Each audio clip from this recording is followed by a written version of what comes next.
Hi, and welcome back to our series of lessons on the parts of speech. My name is Ganesh, and this lesson is all about verbs.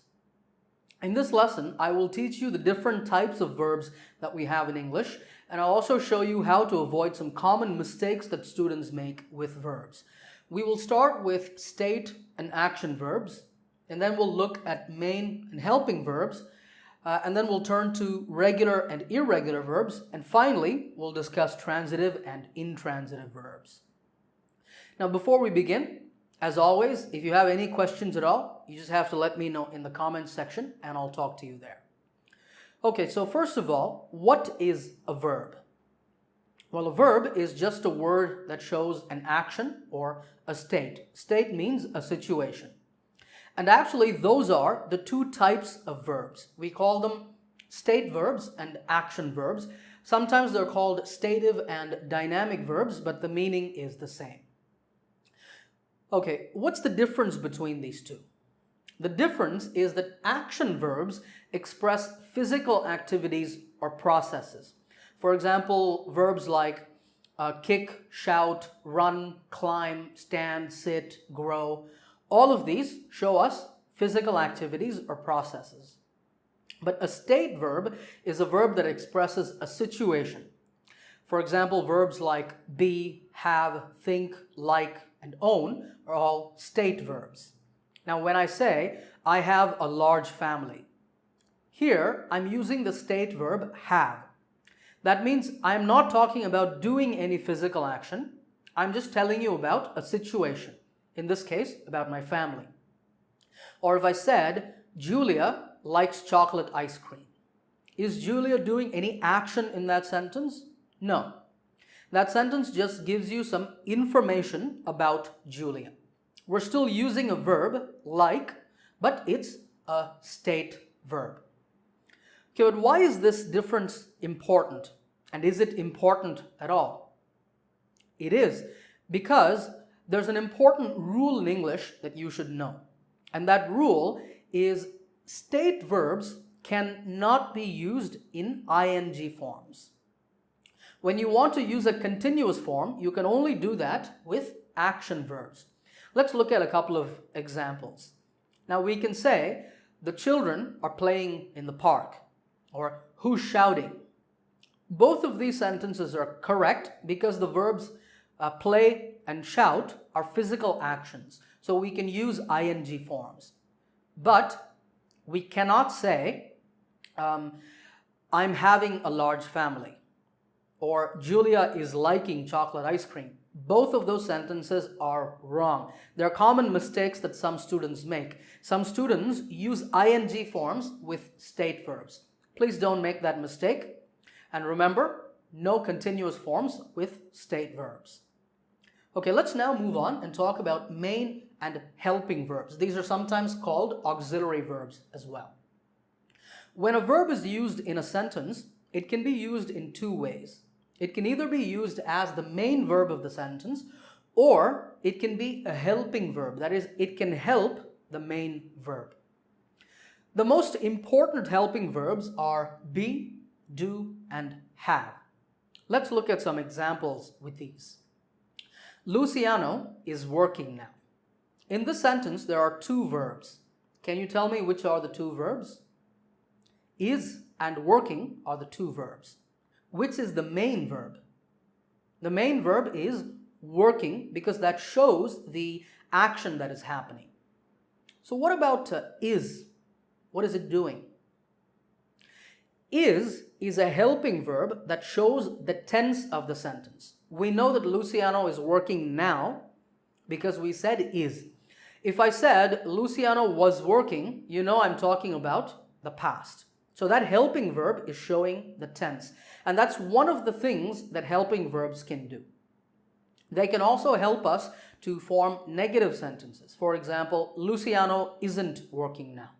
Or questions, is Luciano working now?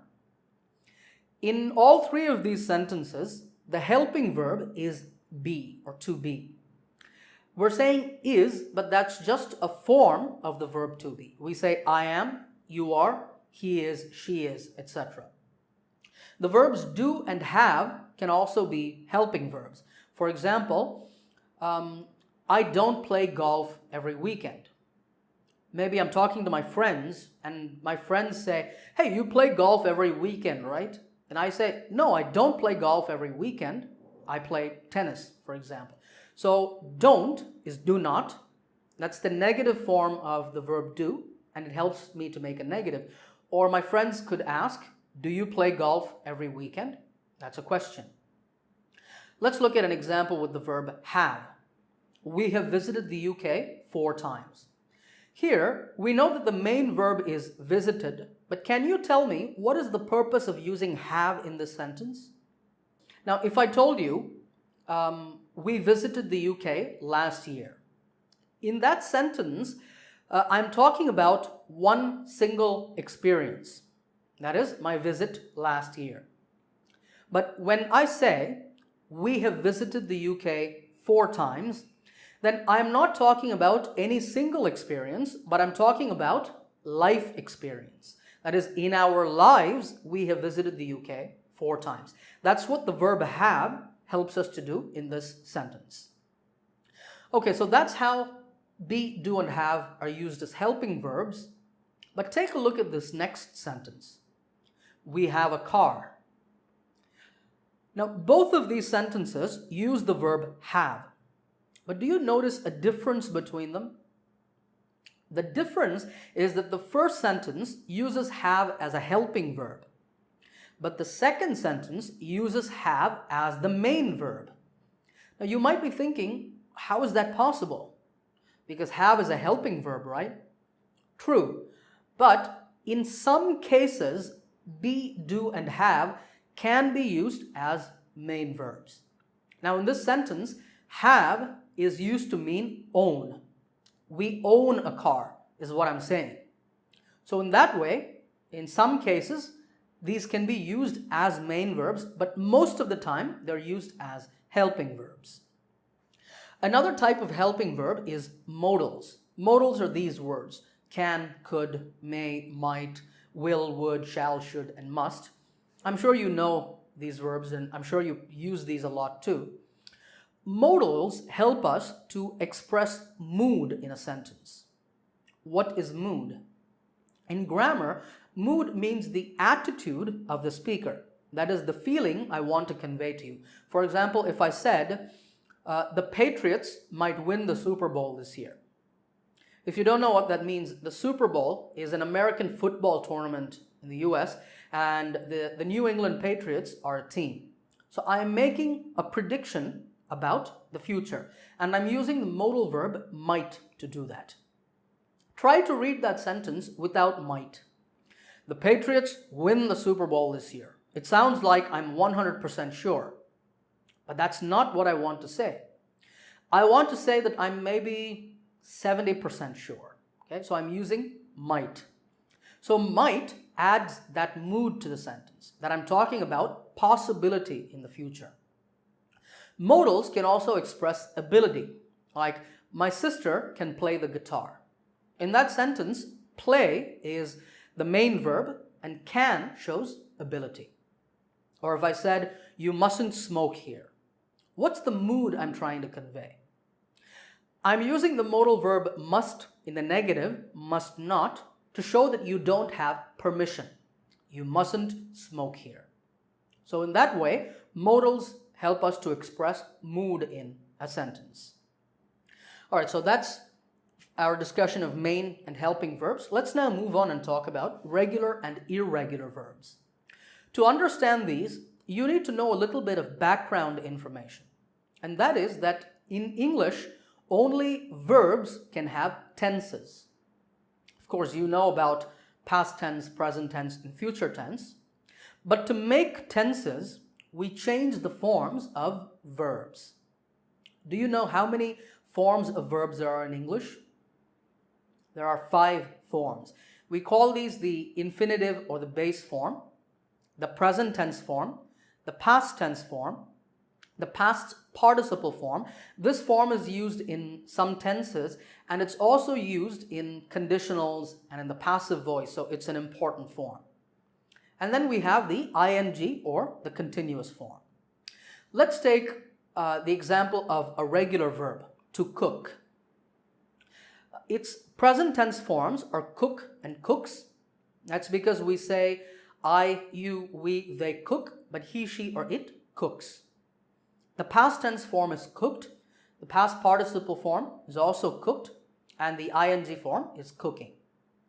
We say that this is a regular verb because both the past tense form and the past participle forms are just ed endings, cooked. But you cannot do that with an irregular verb, like the verb to go. The present tense forms are go and goes, but the past tense form is not goed, it's went. And the past participle form is gone. Or take the verb to be. It has 3 present tense forms, am, is, and are. I am, you are, he is, she is.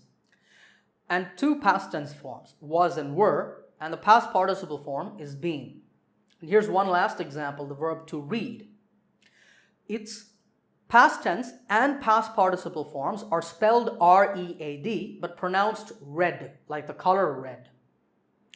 So you might be thinking, well, how can I guess the past and past participle forms of irregular verbs? Well, the answer is you cannot. And that's what it means when we say that a verb is irregular. There's no rule for making the 2 past and past participle forms. You just have to learn them through experience. So it's a good idea for you to go to your dictionary or to your course book and try to learn as many irregular verbs as you can, because that will help you to use English without making mistakes. All right, let's now move on to our final type of verb, that is transitive and intransitive verbs. Have you heard of these before? Well, they're actually really easy, but they're also important because a lot of students make mistakes in this area. A transitive verb is just a verb that takes an object. What do I mean by object? Do you know? In grammar, the object of a verb is a noun, that is a person, place, animal, or thing that receives the action of the verb. And a transitive verb always takes an object. Okay, I know you might be feeling really confused now. What does all this mean? So I'll show you a couple of examples to help you understand this concept. Now, if I said, Duncan kicked, does that sound a little wrong? Because you might ask me, Duncan kicked what? And I would have to say something like, oh, sorry, Duncan kicked the ball, for example. The ball is the object of the verb kick because the ball receives the kick. And the verb kick is a transitive verb. It always needs an object. Some other common transitive verbs are hit, give, carry, climb, make, kiss, and take. With all of these, if you ask the questions who or what, you will get an answer. Duncan kicked what? The ball. I made a cake. I made what? A cake. She kissed Pablo. She kissed who? Pablo. So that's how you know that these are all transitive verbs. What about intransitive verbs then? Can you tell me what it means to be an intransitive verb? Well, that's a verb that does not take an object. For example, verbs like live, die, laugh, cry, run, sleep, sit, stand. These are all intransitive verbs. They don't take objects. For example, the old man laughed loudly. Notice that in this sentence, there is no object. We're saying the old man laughed, but then loudly is not a person or thing receiving the action.